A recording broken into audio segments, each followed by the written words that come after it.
le 4 décembre, après un moment de torpeur à 23h30. Zacharie, chapitre 6, versets 12 à 15. Jésus dit : lorsque le soleil se lève dans un ciel serein, il naît à l'est. C'est de l'Orient que vous vient la lumière, et elle avance et croît de plus en plus, jusqu'à remplir le ciel de rayons et la terre de tiédeur et de fête. Qu'y a-t-il de plus beau et de plus grand que le lever du soleil à chaque nouveau matin ? Il vous parle de l'ordonnateur suprême de toutes choses, dont la puissance infinie règle le cours des astres avec une pensée d'amour pour vous, ses enfants, et auquel obéissent les astres, ces géants démesurés de l'univers, tandis que vous, imperceptible poussière éparpillée sur une planète, et non des plus grandes, qui tournent à travers les voies infinies du firmament, n'estimez pas qu'il soit votre devoir d'obéir par respect et gratitude envers celui qui vous aime et qui est un Dieu. Page que vous pouvez relire chaque matin avec les yeux de l'âme, à condition de le vouloir. La lumière qui revient suffirait à vous faire méditer pendant toutes les heures du jour nouveau sur la présence, la puissance, la bonté de Dieu, et à vous faire penser à moi, lumière du monde, soleil éternel, Saint-Orient. Le nom d'Orient que me donnèrent les anciens d'Israël n'est pas erroné. Mon apparition au monde est belle comme l'apparition de l'astre du matin, et, en tant que soleil, j'ai apporté la lumière à ce monde, initiant la journée de Dieu qui avait été obscurcie à ses débuts par la faute originelle, journée qui aura son éclatant coucher de soleil au moment ultime, pour ensuite renaître éternelle avec tous ses élus au royaume de Dieu. Je suis l'Orient de Dieu, celui qui l'annonce au peuple engendré par lui. Je viens sous lui et, contrairement au soleil, je ne me couche pas. Je reste fixe, éternel dans ma divinité, autour de laquelle les peuples tournent comme des astres qui tirent vie et lumière de moi.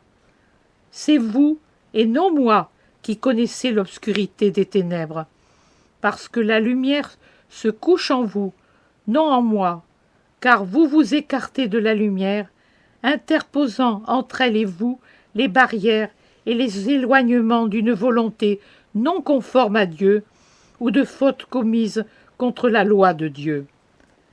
Venu annoncer le Père, Seigneur éternel, et témoigner de la très sainte existence, j'ai construit le nouveau temple au Seigneur.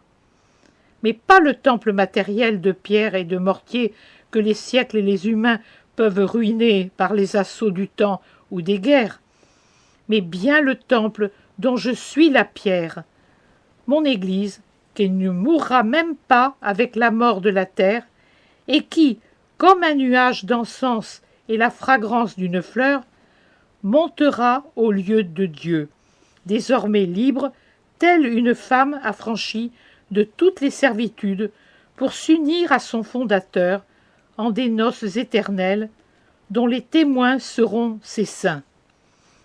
Mais bien le temple, non collectif, mais individuel, et pour être individuel, il n'en est pas moins saint et éternel que le temple de mon Église, de votre esprit, que j'ai rebâti après que Satan, luminé par la faute, vous régénérant à la grâce, vous inondant de mon sang, vous enseignant ma parole. C'est là ma gloire, d'avoir restitué à Dieu les temples vivants de vos âmes reconsacrées. Et le Père Saint me revêt de cette gloire en me donnant le pouvoir de juge sur toutes les créatures que j'ai faites miennes au prix d'un sacrifice sans mesure. Je suis votre deuxième créateur, puisque j'ai repris les créations du Père, réduites à l'état de cadavres par la faute. Et je leur ai insufflé la vie, non avec l'haleine de Dieu, comme en Adam, argile modelée que seule l'haleine que Dieu lui insuffla transforma en chair et âme, mais avec ma mort. Je me suis dépouillé de la vie pour vous donner la vie. Je me suis dépouillé de mon vêtement divin pour mettre le vêtement d'un homme, et j'ai perdu même cela pour vous, après avoir connu toute l'horreur de la vie, souffrance, faim, trahison, torture, fatigue, agonie, mort. Ô rédemption des humains, réparation et hommage rendus à mon très saint Père, combien tu me coûtes! Je suis la victime, celui qui consacre et qui construit. J'ai le droit d'être le prêtre suprême, et le Père ne me refuse pas ce droit. Il le proclame au contraire par sa justice et sa charité, car, avec le Père, j'ai une entente de paix infinie, puisqu'il est un Père pour moi, et je suis un Fils pour lui. Et puisque je suis pour lui l'obéissant et l'amoureux, que l'amour transporte à l'obéissance pour donner joie et gloire au Père Saint. Du moment où, Orient du monde, je suis venu apporter la lumière aux ténèbres, je vous ai appelé avec la force de la charité et de la parole. Et vous êtes venus à moi des plus lointains pays, parce que je ne suis pas un Dieu faux et cruel, mais le Dieu vrai et miséricordieux, qui opère les miracles de l'amour pour conduire sous son signe les brebis égarées hors de sa bergerie.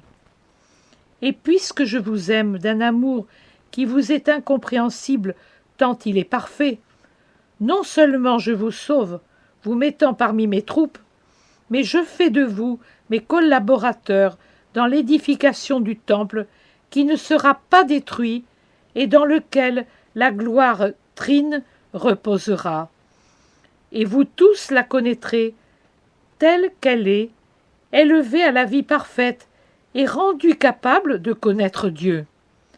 Moi, vérité du Père, je vous le jure, à ceux qui m'écouteront, moi, voix du Seigneur, sera réservée la joie infinie de connaître Dieu.